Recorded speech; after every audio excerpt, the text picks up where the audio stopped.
Hi everyone, welcome back to the channel.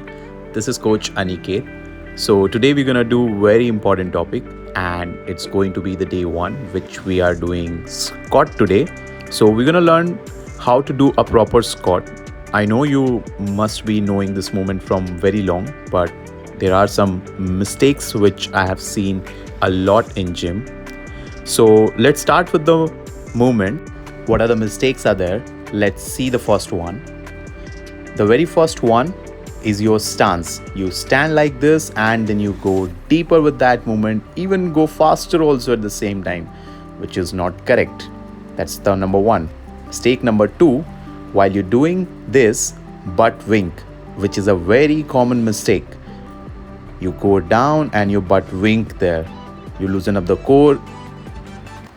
Let's fix both the mistakes. Number one, first is your, which is very important. You're gonna keep the stance shoulder width apart, take the toes outward slightly.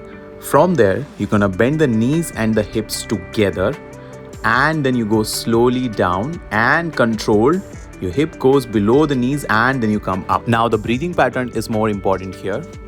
While you're performing, while you're going down, it's inhale down and exhale up.